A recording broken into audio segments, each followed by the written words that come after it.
So welcome back to the channel. We have a special edition today. I'm here with Kofi Handon from Hand in Arms, the principal's office on YouTube. We are doing a collab video for Sons of Liberty GUNWORKS. The special part about this is we're gonna go through both of our builds. We're gonna see what he did, we're gonna see what I did, and we're gonna see exactly who has the better build. So this is the first of our Versus series, and we are going to get started now. We're coming to you direct from Precision Point Frederick. So strap in, hold tight, and let's get this started. So we are here with Kofi's build. Kofi, tell us a little bit about yourself. First, before I tell you about myself, let me shout out the guys over at Sons of Liberty GUNWORKS. They definitely sent this out to us and essentially told us, run it.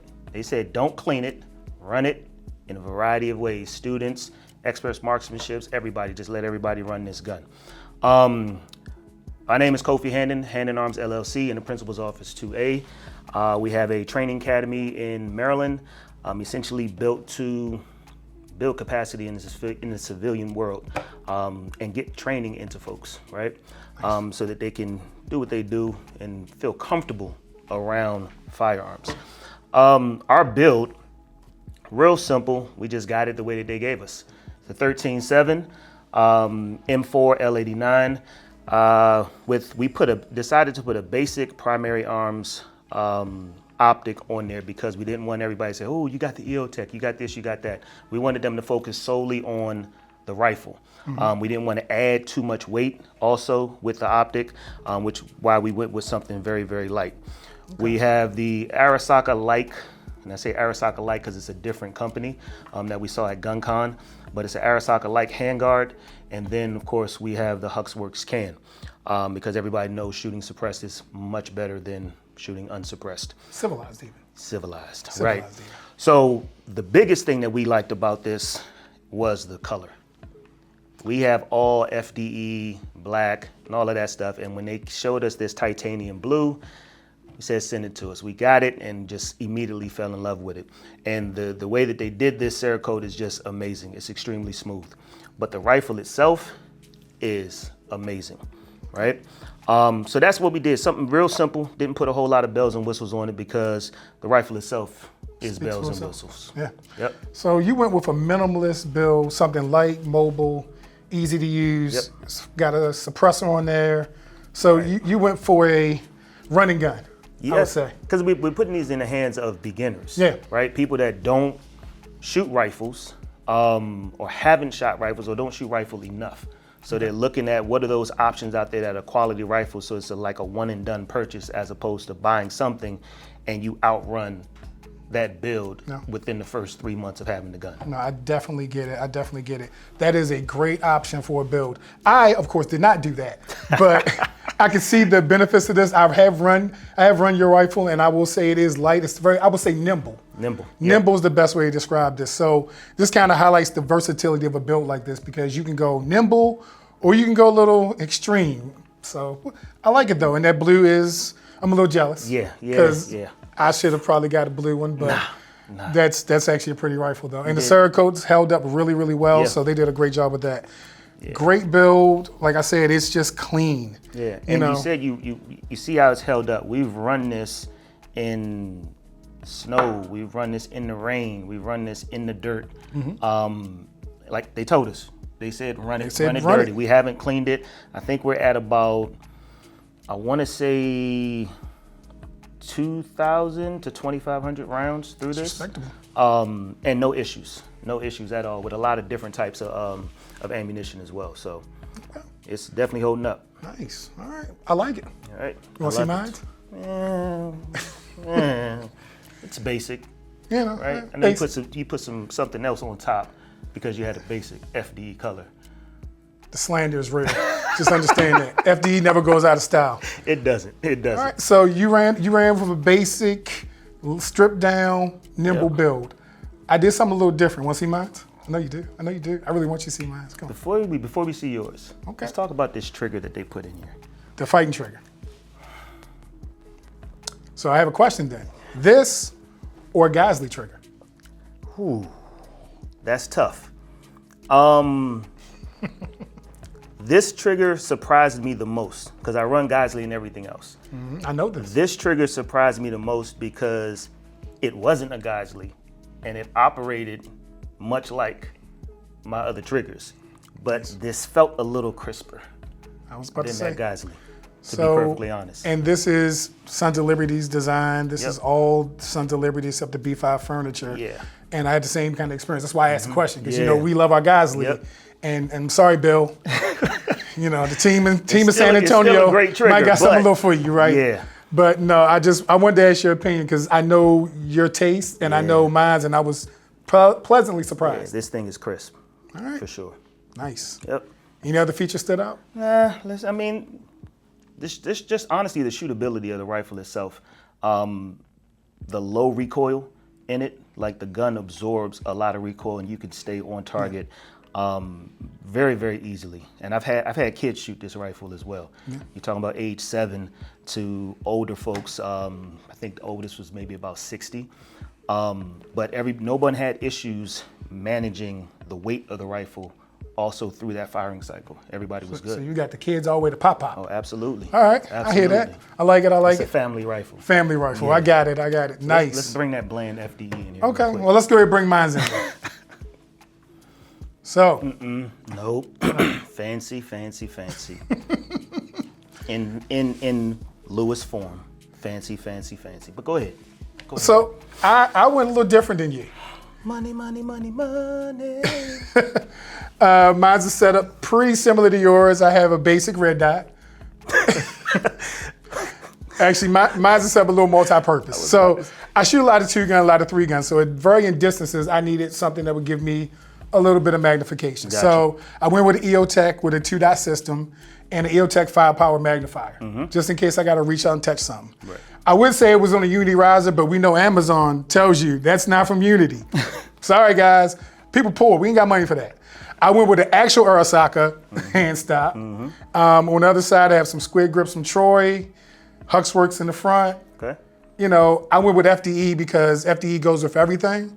It's like having a black suit. You got a black suit, it goes with everything. FDE goes with everything. So mine's, I have about, I want to say 7,000 rounds. Right. I haven't cleaned it, only lubed it once. So it's been to classes, it's been through classes, it's been left at ranges for people use. It has held up through everything. The only thing that actually broke was the EOTech I had on there was FDE, and the EOTech broke before the rifle did. So it's been through 3-gun courses, a lot of them PCSL. It's ran through everything, and it has not been given an easy life, to say the least. So that is mine. It's much heavier than yours, I will say. Yeah, but now kind of just looking at it, you got running the gambit of uses, because when they did reach out to us, they told us run it. They said put it into people's hands. And looking at a more simplistic setup because of who was being introduced to it from my end, to a more detailed setup because of its purpose, right? You're talking about 3-gun, you're talking about just running and gunning. You never know what you're going to encounter. So you may encounter a target that's at a further distance. So you may need to have some adjustments in terms of your furniture. And, right? and I will tell you, having run this in 3-gun, I've taken this out to 600 yards, no problem. Yeah. And you're thinking you got a 13.7 with a Hux muzzle device, and it handled it fine. I mean, even after not cleaning, accuracy was still there. Nice. I just put it on paper, half MOA gun. Nice. And that was just no cleaning, I didn't break it in, I'm being honest, people, I didn't do anything. Yep. I took out the box, I started loading mags, and that was it. Yeah. And it's still as accurate as the day it came out the box, and it literally has not failed me. It's been super reliable. So let me ask you this question. Who do you think that this M4 L89 would fit within the industry? Like, who's it for? Because we looked at 2 different setups, right? 2 different drastic setups by just what was on the optic, right? You got a little heavier setup to a little lighter setup. So who should this gun be for? I would say this is probably, in my opinion now, the finest gun you can get to start off for a start person. Because I say buy once, cry once. If you know my channel, we buy once, cry once.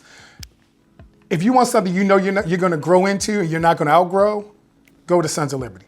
People say Geisley's great. Daniel Defense is great, but for what you get and the backup of Sons of Liberty, they have a guarantee. If you have to use this to defend your life, they'll replace it.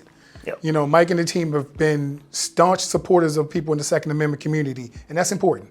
So if I'm looking at a rifle that I'm going to give to a friend, I'm going to pass down, brother, cousin, sister, mom, I'm probably going to go ahead and go with the L89. Right. Now that Mark 1's going to be for me. But the L89, that's going to be, what I would say for everybody. Because like you say, you've given it to kids all the way to elder people. Right. And everybody's able to run it because it's consistent and crisp. Yep.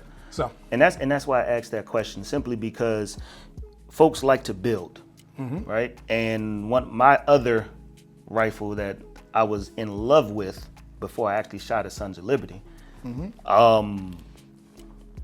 is kind of sitting on the back burner right now, right? Simply because of how this gun runs and the consistency of that gun. And it's not to take anything away from that other brand. This is just it. Right? And this is something that you can introduce to your children as a first rifle. And not worry about it breaking. And not worry about it breaking, not worrying about having to add anything with the internals. We're just putting additional furniture on top. No buffer plane, no spring weights, no A5 recoil system works great. It just works. It just works. So we're going to get them out on the range? Absolutely. You already know. So we're going to go ahead and take these out on the range, and we're going to see exactly whose build performs better. I think it's going to be mine. It's the same build. It's not the same. But I might have something else, some other furniture on mine by the time we get out there, so wait on that. Let's head to the range and we'll go ahead and finish this up.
So we're back from the range.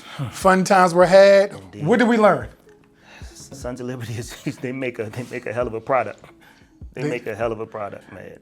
I mean, I think we kind of saw that the performance was consistent across both platforms. Yeah. I mean, so what do you talk about? Consistency and repeatability, right? Yeah. I mean, it's the same rifle, one, but you make a determination as to what type of furniture do you want on that rifle. You want something a little lighter, you want something a little heavier, you want something with a little more girth, right? All of those types of things, go ahead.